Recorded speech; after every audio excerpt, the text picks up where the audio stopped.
Hello children, previously we had discussed the lesson are truly beautiful minds. So now we shall try to continue the further part of the lesson. In 1900, at the age of 21, Albert Einstein was a university graduate and unemployed. In the year 1900, Albert Einstein was 21 years of age and he completed his graduation from the university but was unemployed. Okay.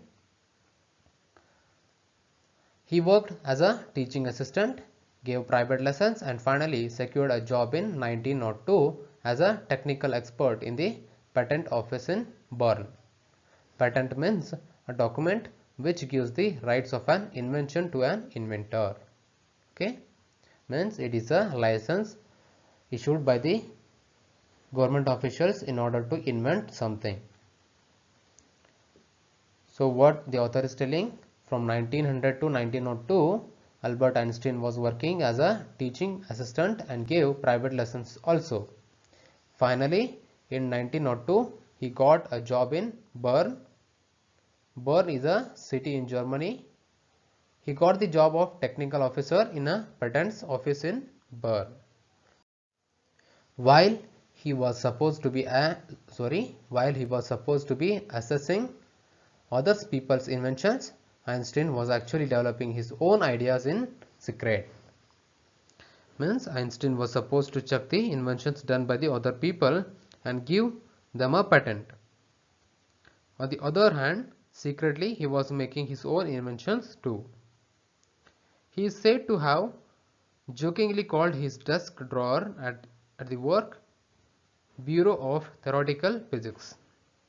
Einstein later said the desk on which he worked was the Office of Theoretical Physics because there only he started working on his inventions. One of the famous papers of 1905 was Einstein's special theory of relativity, according to which time and distance are not absolute. Absolute means measured in itself or not in relation to anything else.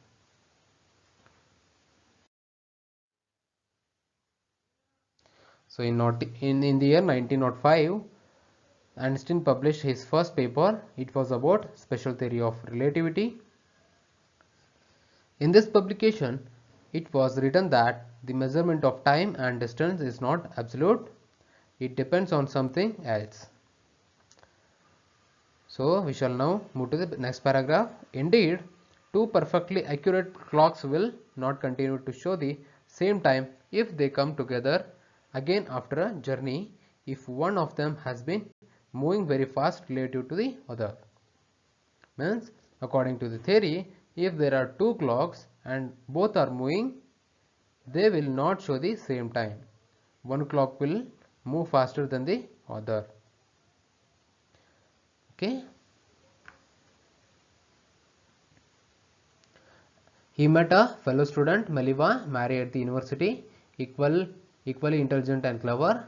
Later on, they married and had two sons, but unfortunately their marriage did not survive and they were divorced in 1919. We shall discuss it in the later part. So coming to his contribution. From this followed the world's most famous formula which describes the relationship between mass and energy. Okay. After completing his education, Albert worked as a technical expert in patent office at Bonn. Here he worked secretly of his idea on relativity. So I have previously explained you this. Now in 1915 he published his paper on special theory of relativity, followed by the world famous equation E is equal to mc square. E is equal to mc square means in this mathematical equation E stands for energy, m stands for mass and c for the speed of light in vacuum. In vacuum the speed of light is about 3 lakh km per second. Okay. This theory of relativity gave us the basic formula of physics, that is E is equal to mc square.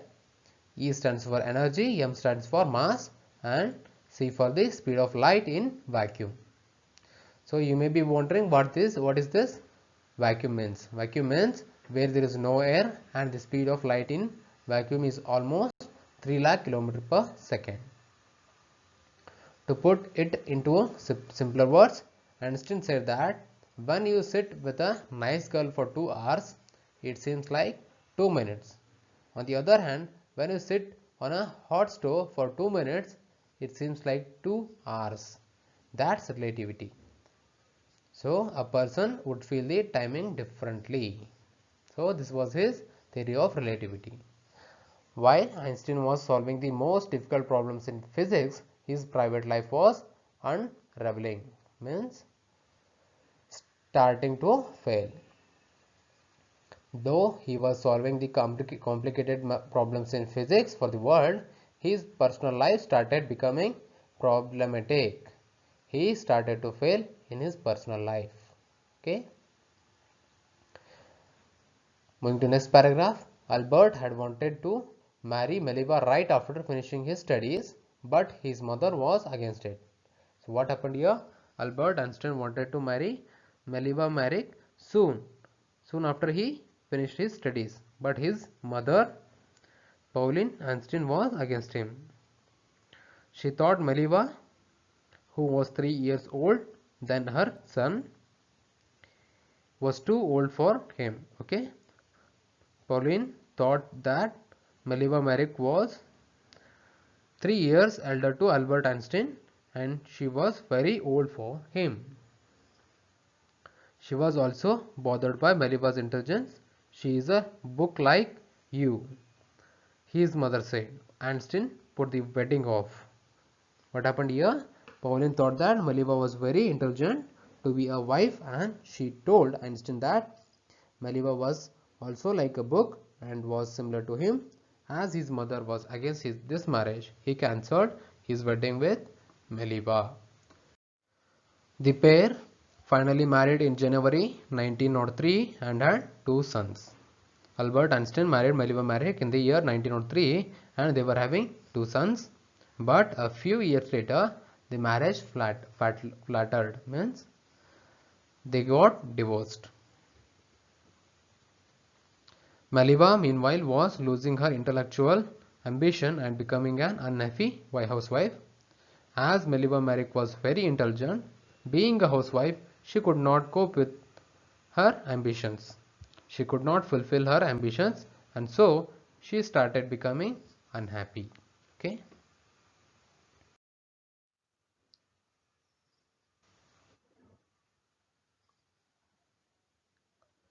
After years of constant fighting, the couple finally divorced in 1919.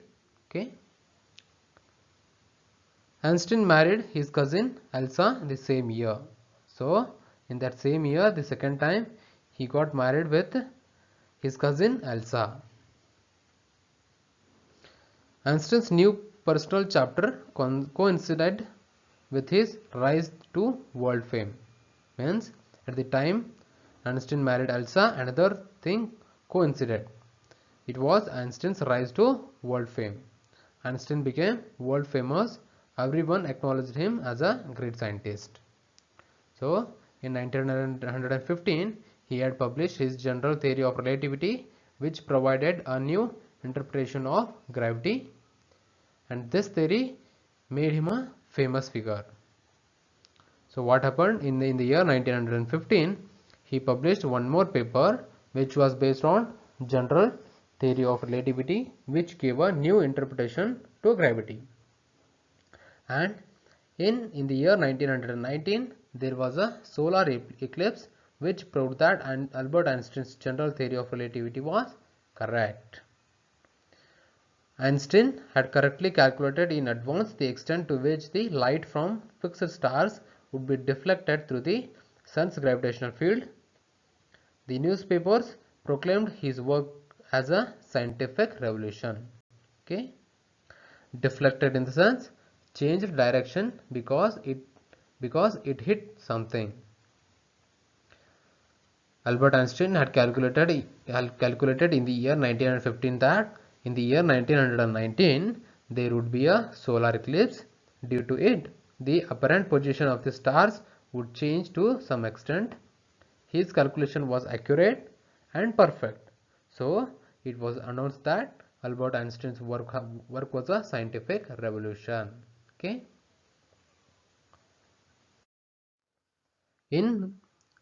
Okay, fine. Einstein received the Nobel Prize for Physics in 1921. The Nobel Prize was based on the will of the famous Swedish scientist, a scientist who belongs to Sweden, Alfred Nobel.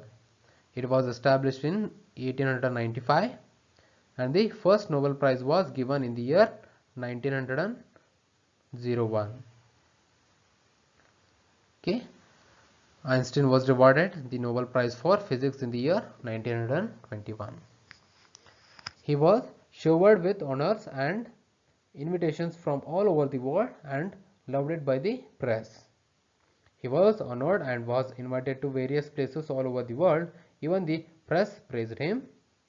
When the Nazis came to power in Germany in 1933, Einstein emigrated to the United States.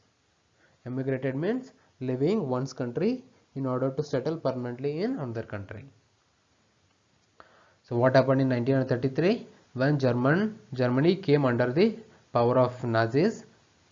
Okay, Nazis means the famous Nazi ruler who was Adolf Hitler that time. At that time, Einstein left Germany and shifted to United States of America forever. 5 years later, the discovery of nuclear fission in Berlin had American physicists in an uproar. Okay, uproar in the sense very upset. After 5 years, the Germans discovered the process of nuclear fission, the process through which nuclear bombs or atomic bombs are made. This process was prepared in Berlin. Due to this, all the physicists in America were upset as they feared misuse of the technology. Okay. Many of them had fled from fascism just as Einstein had, and now they were afraid the Nazis could build and use an atomic bomb. So what happened here? There were many scientists who escaped to America because of fascism. Fascism was a dictatorial concept which was started in Europe from Italy by the rule of Benito Mussolini. Okay, all the scientists were afraid that the Nazis could misuse the atomic bomb. Okay, at the urging of a colleague, Einstein wrote a letter to the American President Franklin D. Roosevelt on 2 August 1939 in which he warned a single bomb of this type exploded in a port might very well destroy the whole port together with some of the surrounding territory. Means Albert Einstein was requested by a colleague, and so he wrote a letter to the President of America Franklin D. Roosevelt on 2nd August 1939. He warned him that the atomic bomb which was developed by Germany was very powerful. If one of these bombs exploded on any port, it would not only destroy the area but also it would destroy the surrounding territory. This shows Einstein's humanitarian quality. He wanted good for the people. He wanted peace in the world. That is why he wrote his concern to the President of America and warned him. His words did not fail to have an effect. Albert Einstein's letter had an impact on Franklin D. Roosevelt.